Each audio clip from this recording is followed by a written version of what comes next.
can't believe this. This never happens.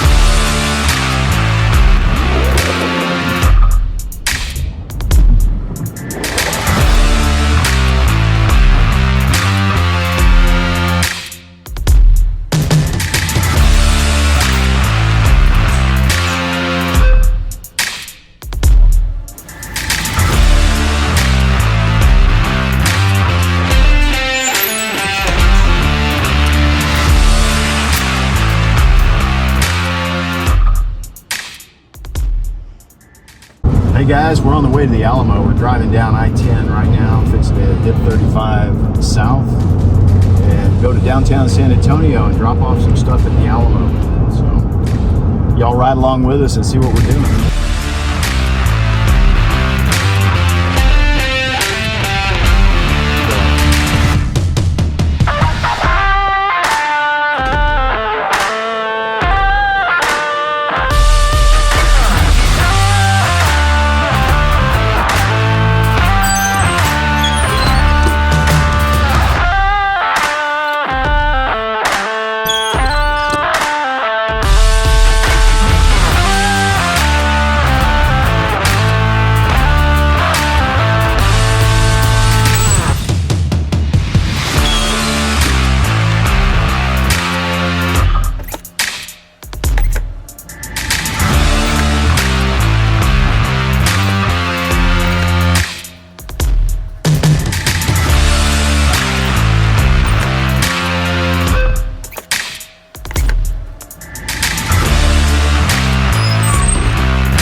Man, I can't believe this never happens.